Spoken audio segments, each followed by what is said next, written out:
Hey guys, welcome back to my channel. My name is Brady Young, and welcome, because it's Tuesday. Like I've stated, Tuesday and Thursdays, we do book talk.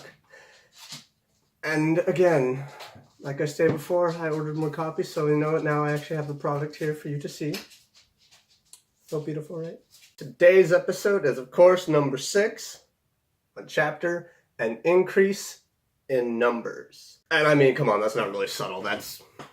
The chapter is exactly what I mean. It's an increase in numbers, in more characters, of the parents, and of the kids that are joining the team. And so again, this chapter continues on from Kane returning from Hong Kong. And so he enters back into the base. Again, I'm not telling you the name. So he steps off the teleporter, and there's more people there. And they're all looking at him, and he's just like, okay. And so his father and Gabriel, they come up to him, and they start talking to him, and Kane just assumes it's part of what he discovered in Hong Kong. And as they're talking about it, Kane kind of gets a little cocky when they're alone, when the three of them are alone. Because he's got this triumphant, victorious just atmosphere about him now, because it's like, I know something my dad doesn't know, which is a very rare thing for him. So after they're done talking, because again, I'm being very vague, I'm not going to tell you guys, this is just highlights with no spoilers. So if you want to know more, you gotta buy it! So again, once they're done talking, they leave this room, and then Kane starts just seeing these machines walking around. He's just like, whoa. His father's just like, yep, those are the base protectors. They vary in different sizes and types. Some of them are humanoid-looking robots. Some of them are not so much. They pretty much function for a lot of things: maintenance, protection, serving, whatever. And so Thomas ends up coming up after Brady walks away, and they start talking about who designed it. It was a couple of the other parents, well, 3 of them. And so they're talking about that. And Thomas just makes mention of, oh yeah, back when we were known. And then Kane is just like, well, that's my question is, if you guys were known, why can't the world, why is the world surprised that we exist? Why is the world just like, superpowers are real? What is this? What's going on? At that point, Thomas is like, oh, I gotta go. Which, when you do that, because Kane up to this point has had people lying to him. So once again, people ignoring him or not telling him what he wants, there's irritation growing. Have you ever had that happen where something's up and people just won't say anything? It's like... And so after that conversation, Kane's just like, you know what, whatever. He goes off to the map/control room. There's a lot of rooms in this place, in this base of theirs. I'll get to that later, though. So he walks in and he sees a couple of the other parents, Brandon and Johan. They're just doing whatever, inspecting stuff and just looking up stuff. And then they start talking and questioning, well, what are you doing? And he's like, well, I'm just taking a tour. I'm just going around. People are telling me, my dad and Thomas were just telling me, why don't you just take a little tour, find out more about the base. And so as they're doing that, they're just talking and everything. And they're just talking about the missions they have to do, making the right call about sending in the right person for the job, because some people could be having weaknesses to certain powers and all that. Usual kind of stuff. And then they start making, there's just a brief mention. Not an overly long one, but it's just a brief mention about Kane's mother. And he gets sad. And the 2 fathers they look at each other, and then they make mention of, there's this Hall of Memory, and it honors fallen heroes. But before he gets to the Hall of Memory, there's this quick little scene where it's showing TV, like a TV news report in Hong Kong when there was the fight going on, and the news people are labeling Kane as a dangerous person, to which Kane is like, are you kidding me? Me dangerous? Did they not see what was happening? Did they not see who was shooting at us, who was attacking us? And one of the other parents is like, your guys' parents, the original team, they went through the same thing. And at that point, Kane is questioning, well, why doesn't the world remember us? And at that point, everyone ignores him, or they make an excuse and they leave the room. And again, more irritation, more frustration is going on. So he walks into the hall, and he accidentally interrupts Shane's mom, staring at a hologram image of her fallen husband. He apologizes, and she's like, no, it's okay. And he explains why he came here. He was told to come here. Talks about his mom. She pulls up an image of her. And then Janie walks in talking about there's more stuff going on.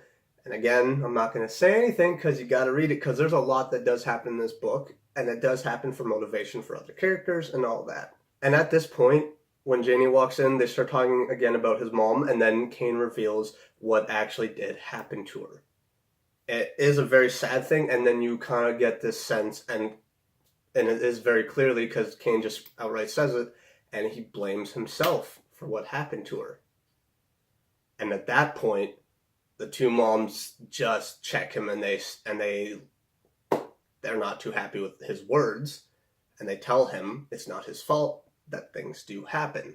They then tell him, you know what, if you want to continue this tour, you should head down to the loading bay, which Cain at that point is like, wait, there's a loading bay?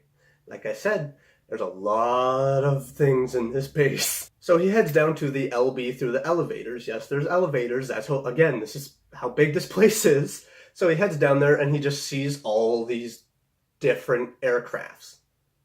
Ones that are for fighting, ones that are just for transport, ones that are just for various different things. He then meets another parent, Dylan. And Dylan talks about how him, Aiden, and Gina actually created all these things, and explains why they did. When Cain questions, well, don't we have the teleporter for certain things? And he's like, well, we thought we would give those that on the team that couldn't fly a way to fly. So once again, it's that mention of back in the parents' day.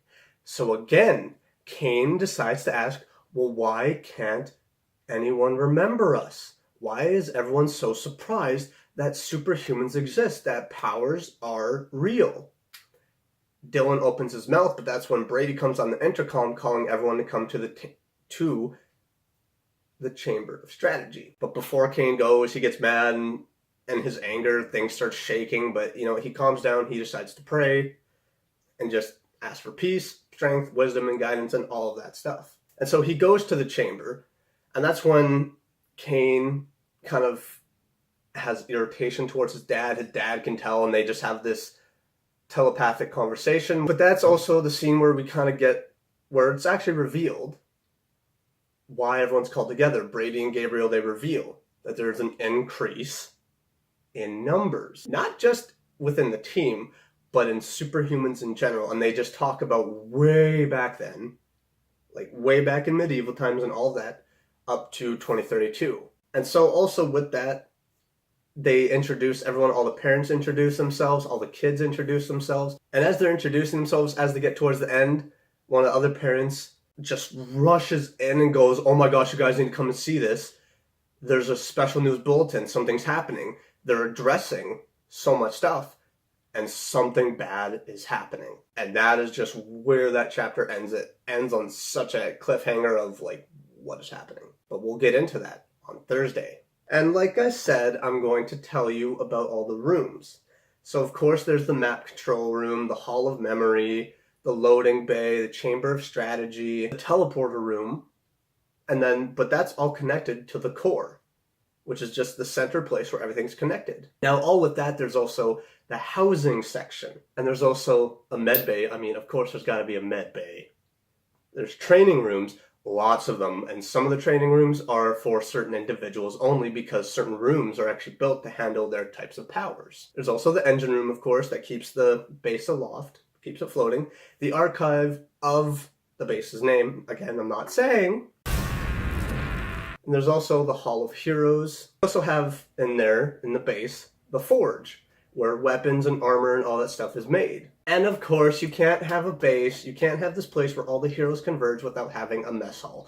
And this is a huge place. So that's episode 6, an increase in numbers. I hope you all enjoyed finding out more about the base, finding out more about what's not being said and what's being said, and more highlights, and of course me being vague. If you enjoyed it, don't forget to give this video a like, don't forget to leave a comment down below, and don't forget to subscribe to stay tuned for more of all these episodes, and for just more of my content in general. And as always, thank you all for watching, and have an awesome day.